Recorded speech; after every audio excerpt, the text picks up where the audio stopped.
10 लाख रुपए 10 लाख।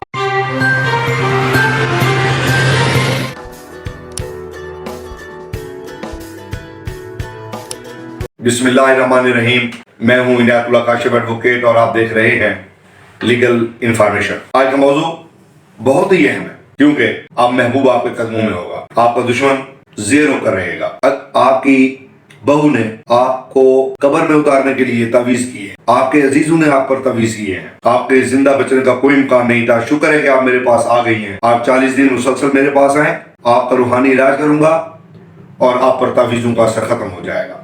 जी हाँ, कक्का जिन अब आपके सर पर नहीं रहेगा। चिड़ंगू फकीर को मैंने आपके सर से उतार कर दम लेना है। बस 100 साल पुरानी कब्र की हड्डियां ले आओ, 2000 का मुश्किल काफूर भी साथ ले आओ, अपनी बहू का पहना हुआ इस्तेमाल किया हुआ कमीज वो भी साथ ले आओ। मैं देखता हूं ये घर में अब कैसे नहीं बैठेगी, कैसे आपके बेटे पर तावीज करती है। सुइयां, बुत, कपास, गधे के कान और गधे का खून, हराम जानवर का गोश्त, कुत्ते की पसलियों की हड्डियां, ये ले आओ। ऐसा अमल करूंगा कि इंशाअल्लाह आपके दुश्मन मुंह देखते रह जाए। यहां तक नहीं, आपकी बीवी ने आपको कब्र में उतारने के लिए आप पर खौफनाक तावीज किए हैं, इसलिए आप बीमार हैं और आप सेहतमंद नहीं रहेंगे। शुक्र है आप मेरे पास आ रहे हैं और अब इंशाअल्लाह ऐसा इलाज करूंगा कि आप ठीक हो जाएंगे। हमल नहीं ठहरा, ये कोई बात है? हमल नहीं ठहरेगा। 40 दिन मेरे पास है, हमल ठहर जाएगा। ऐसा इलाज करूंगा, रूहानी इलाज, कि बच्चे ही बच्चे। इससे पहले कि मैं इस मौजू की तफसील में जाऊं, आपसे की सलाह है कि आप मेरे चैनल को सब्सक्राइब कर लीजिए और बेल आइकन को प्रेस कर लीजिए ताकि आने वाली हर इंफॉर्मेशन आप तक पहुंच सके। बेल आइकन को प्रेस करना मत भूलिएगा। बढ़ते हैं आज के मौजू की जानिब, और आज का मौजू बहुत ही अहम और बहुत ही दिलचस्प है। जैसे मैंने अर्ज किया कि जादूगर और जादूगरी एक पेशा है।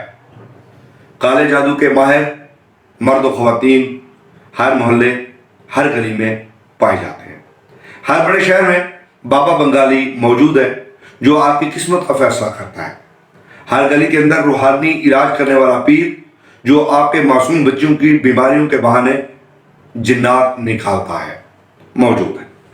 आप इर्द गिर्द नजर दौड़ाएं, तवीज गंडे का काम उरूज पर है। मासूम औरतें वहां पर जाती हैं, पैसे भी बटोर लिए जाते हैं और उनकी इज्जतों से भी खेला जाता है। यहां तक कि पीर तो पीर, उसके मुजावर भी इस अमल में शरीके कार होते हैं। ये पीर असली पीर नहीं होते, ये पीर जाली पीर होते हैं, नकली पीर होते हैं।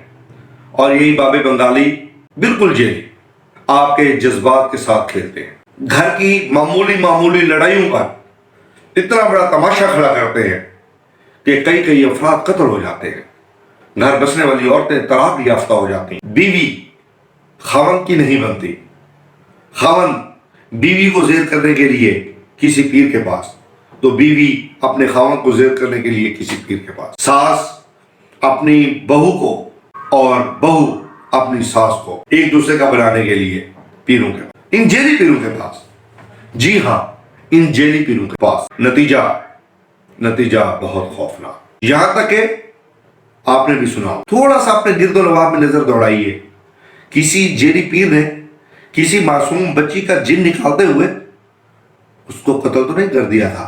जरा यादाश्त पर जोर दीजिए, यकीनन आपके इलाके में ऐसा हुआ होगा। अगर आपके इलाके में ऐसा हुआ है तो फिर पूरे पाकिस्तान में कैसा हुआ होगा?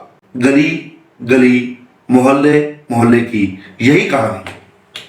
लेकिन ये कहानी अब एंड होने वाली है। क्यों? इसलिए कि हुकूमत पाकिस्तान ताज़ीरात पाकिस्तान 1860 में तरमीम करते हुए सेक्शन 297A का इजाफा कर दिया, जिसमें ऐसे जादूगर मर्द हूं या औरत है, ऐसे जादूगर जो पेशावर मर्द हूं या औरत, मुशावरत करें, जादूगरी का अमल करें, तरवीज करें, अशात करें, मुश्तहिर करें, मशवरा दें या किसी को इस हवाले से बरगलाएं या इस हवाले से कोई इक़दामात करें। जी हाँ, अब ऐसा सब कुछ करना जुर्म करार दिया जा चुका है। ऐसा सब कुछ करना अब जुर्म करार दिया जा चुका है, और जुर्म भी ऐसा कि जो काबिल दस्तअंदाजी है। जुर्म की सजा 7 साल है, सेशन ट्रायल है, नाकाबिल जमानत भी है, और कम से कम सजा सुन लीजिए 6 माह और जुर्माना 10 लाख रुपए। 10 लाख रुपए जुर्माना है अब इस जुर्म का, दोनों भी हो सकती हैं। किसी को मशवरा भी नहीं देना, मशवरा देना भी जुर्म है। जी हाँ, हमारे यहाँ आमतौर पे एक दूसरे को मशवरा देते फिरते होते हैं, फलां बाबे के पास चले जाओ, फलां खातून के पास चले जाओ, हमारे इलाके में पीर रहता है, हमारे इलाके में पीर नहीं रहती है, उसके पास चले जाओ, बस आराम आराम। ऐसा जिन निकालेगा कि अल्लाह माफ। नहीं, अब ऐसा नहीं, जुर्म है जुर्म, और इस जुर्म की सजा आपने सुन ली। जी हाँ, फिर सजा भी 7 साल है और सेशन ट्रायल भी है, बचना नामुमकिन है। ऐसा क्यों किया गया है? ऐसा इसलिए किया गया है कि अब बढ़ती हुई जहालत को मजीद बर्दाश्त नहीं किया जा सकता था। इस पर स्पेसिफिक कानून का मौजूद होना लाजमी था, क्योंकि ये गली गली की कहानी बन चुकी थी। रोज कहीं न कहीं से लाश उठने की खबर आती थी, रोज किसी न किसी जेली पीर के लाश उठाने का वाकया आता था, किसी औरत की इफ्फत में खलल डालने का वाकया आता था, किसी औरत की इफ्फत से खेलने का वाकया सामने आ जाता। जी हाँ, बिल्कुल ऐसा ही है। 2 क्रिमिनल लॉ अमेंडमेंट एक्ट 2020 कौमी असेंबली से पास हो चुका है, और अब रूहानी इलाज भी ये जेली पीर नहीं कर सकेंगे, क्योंकि रूहानी इलाज के लिए जरूरी है कि वो वजारत मजहबी उमूर से लाइसेंस लेकर ही अपने सिलसिले को आगे बढ़ाएंगे। यानी काला जादू, बाबे बंगाली, जादूगरी का राज खत्म और कानून का राज शुरू। आज की वीडियो अगर आपको पसंद आई है तो आप बेल आइकन को प्रेस कर लीजिए ताकि आने वाली हर इंफॉर्मेशन आप तक पहुंच सके।